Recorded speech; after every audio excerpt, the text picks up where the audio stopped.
The morning air hung crisp over my family's ranch in Willow Creek, Montana, on a quiet October day in 2027.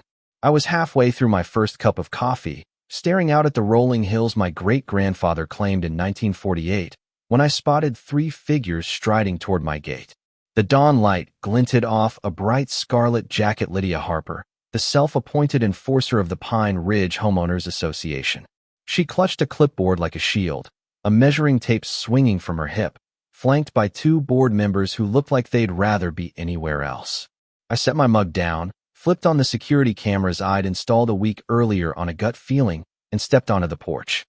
My thermos was still warm, the newspaper tucked under my arm, and the hunting rifles mounted on the barn wall gleamed faintly behind me. Tools of the trade. Nothing more, part of this land's pulse since before I was born. Lydia planted herself in front of my gate, bold as brass, and declared, "Mr. Dalton, I need access for a property compliance inspection. This community demands uniformity." Her voice carried that smug authority bureaucrats lean into when they think they've got you cornered. I raised my thermos with a neighborly grin. "Morning, ma'am. You're welcome to inspect from the public road, but I'll need proper documentation for anything beyond that." The board members swapped uneasy glances, one looking almost relieved I'd asked for paperwork. Lydia's face flushed to match her jacket. She thrust a fine notice through the gate: $500 for unapproved land use and aesthetic violations. No specifics, no evidence, just a big number and a lot of attitude. I scanned it, unimpressed, and said I'd review it with a lawyer. "Sheriff's on his way to sort this out," I added, dialing Sheriff Tom Barrett, a steady hand who'd dealt with his own HOA headaches years back. Lydia's measuring tape snapped out like a whip as she started sizing up my fence posts, scribbling furiously, like she was rewriting my property lines on the spot. Sheriff Barrett rolled up in his cruiser within 20 minutes, all 6 feet 3 inches of calm authority, notepad in hand. He studied Lydia's fine notice, then looked at her. "Ma'am, this lacks specific violations or board signatures. HOAs can't demand access to private land without consent or a court order." He pointed to my survey markers, set last month, clear as day. Then his radio crackled, reports of someone messing with those markers. Lydia's measuring tape hit the dirt, and her face went pale. The board members stepped back like they sensed a storm brewing. I felt the air shift. Something bigger than a fine was unfolding. 3 days later, I climbed the steps of the Silver County Courthouse, the fine notice still sitting on my kitchen counter like a bad joke. I'd spent years digging through family records, a habit my late wife, Clara, always teased me about, but now those skills were my weapon. The county clerk, Martha Grayson, greeted me with a knowing nod. "Heard you've got HOA trouble, Jake. Let's pull the records." She hauled out deed books, their leather covers cracked with age, and we found my great-grandfather's 1948 purchase, 280 acres, water rights, mineral interests, all tied to landmarks like the ancient cottonwood tree behind my barn. The deed also granted a county easement for road maintenance and emergencies. Nothing about HOAs. The Pine Ridge HOA, formed in 1993, had no claim to my access road, yet their incorporation papers assumed control, missing key pages and showing sketchy boundaries. Either they'd botched their research or they'd ignored my family's rights on purpose. Then came the kicker: Lydia Harper's employment records.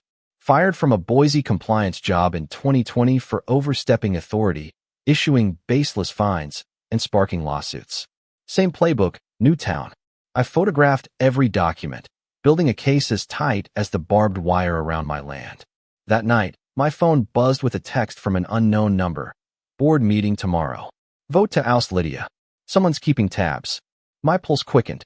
Trouble was brewing inside the HOA, and I was about to walk into the eye of it. I called in a surveyor, Mike Callahan, the next morning. By afternoon, he was at my gate with GPS gear that looked like it belonged on a spaceship. We started at the cottonwood tree, its roots anchoring my family's history. Mike's readings matched the 1948 deed to the inch, confirming every iron stake buried since Truman was president. Then the bombshell: the HOA's fancy entrance brick pillars, lights, mailbox cluster sat on 1.4 acres of my land. 8 years of unauthorized use, no permission, no payment. Mike ran the numbers. $800 a month in fair rental value. totaling $76,800, plus erosion damage from their shoddy drainage work. As we wrapped up, Sarah Monroe, a sharp-eyed CPA from Birch Lane, approached with a folder bursting with papers. "Jake, I've been tracking HOA finances," she said, voice low. "Lydia spent $52,000 on that entrance without board approval. No votes, no records." Her evidence painted a picture of rogue spending and bullied neighbors' fines for flower colors, playground disputes, deck permits.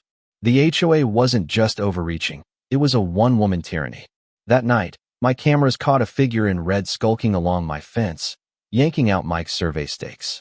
The infrared footage was crystal clear, time-stamped, and damning.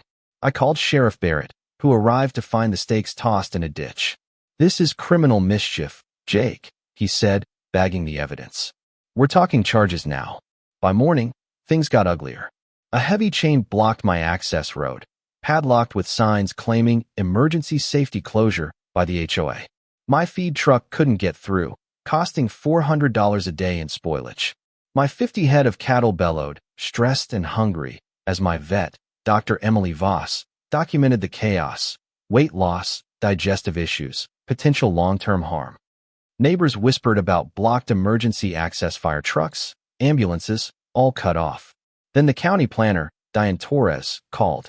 "Jake, the HOA's been filing permits on your land for years, lighting, mailboxes, landscaping, all without your signature. This is fraud, and we're investigating." At the county office, Diane laid out 8 years of permits, each one a lie. $80,000 in projects, all on my land, all without consent. I gave sworn statements, my anger tempered by the weight of being a victim, not a villain. I stayed quiet publicly, letting Lydia's frantic newsletters and last-minute meetings expose her desperation. Neighbors started talking. Mrs. Coleman's $2,500 in fines for wrong flowers, the Parkers' dismantled swing set, Mr. Ortiz's deck threats. Sarah's folder grew thicker, forged signatures, unapproved budgets, $100,000 in shady spending. Another anonymous note slid under my door. "Board meeting Wednesday. Lydia's done. Tom's got proof." Tom Reynolds, a quiet board member, was ready to strike. The community center hummed with tension that Wednesday night in November. I stood in the back, silent, as the county mediator, Paul Vernon, called order. Lydia, in her scarlet jacket, claimed her actions were by the book, but her hands betrayed her nerves. Paul asked for her credentials. She fumbled, producing expired Boise permits irrelevant to HOA work. The room froze as Tom laid out his evidence. $52,000 entrance project, no board vote, fines without proof, fake emergency powers. Sarah piled on with bank statements showing $100,000 in unauthorized spending.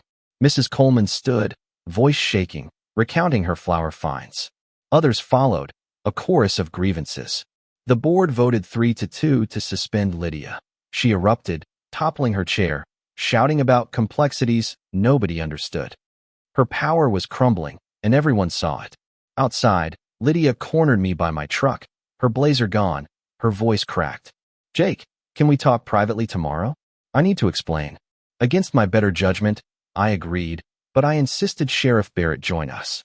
At my kitchen table the next day, October 26, 2027, Lydia confessed. Boise wasn't just a firing.